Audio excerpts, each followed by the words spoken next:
నమస్కారం, చరణ్ టీవీకి స్వాగతం. సర్పంచ్ కి పోటీ చేస్తున్నారా? ఈ అర్హతలు ఉండాల్సిందే. దీనికి నోటిఫికేషన్ జూన్ చివరి వారంలో వచ్చే అవకాశం కనిపిస్తోంది. తెలంగాణలో ఉన్నటువంటి దాదాపు 12,700 గ్రామ పంచాయతీలకు ఎలక్షన్స్ జరగనున్నాయి. ఇదే తరుణంలో ఏ గ్రామంలో ఎలాంటి రిజర్వేషన్ వస్తుంది అనేది చాలా ఆసక్తికరంగా మారింది.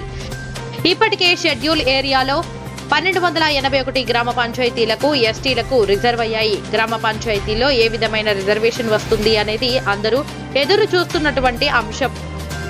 అలాంటి సర్పంచ్ ఎలక్షన్స్ లో పోటీ చేసే అభ్యర్థులకు ఎలాంటి అర్హతలు ఉండాలో ఇప్పుడు తెలుసుకుందాం.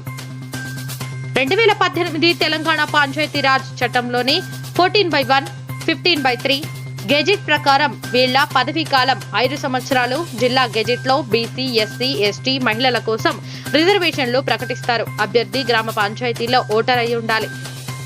21 ఏళ్ల వయసు నిండి ఉండాలి. పోటీ చేసే అభ్యర్థులపై క్రిమినల్ కేసులు ఉండరాదు. జైలు శిక్ష అనుభవించిన వారు అనర్హులు. మతి స్థిమితం లేని వారు పోటీకి అనర్హులు. ఐపీ కోసం కోర్టుకు దరఖాస్తు చేస్తున్న వ్యక్తులు కూడా అనర్హులే. ప్రభుత్వానికి చెందిన ఎలాంటి కాంట్రాక్టు కార్యదర్శులు ఉండరాదు. గ్రామ పంచాయతీ తరపున గ్రామ పంచాయతీకి బకాయి ఉన్నా గానీ పోటీకి అనర్హులు. ప్రభుత్వ ఉద్యోగి పోటీలో ఉండరాదు. 2 కంటే ఎక్కువ పిల్లలున్న వ్యక్తులు పోటీ చేయడానికి వీలు లేదు. పోటీ చేసే అభ్యర్థికి తప్పక బ్యాంక్ అకౌంట్ ఉండాలి. ఆ బ్యాంక్ అకౌంట్ నుంచే వ్యయ ఖర్చులను ఈసీకి చూపించాలి. ఎలక్షన్ నోటిఫికేషన్ విడుదలైన 4వ రోజు నుంచి 10వ రోజు మధ్యలో నామినేషన్ వేయాలి.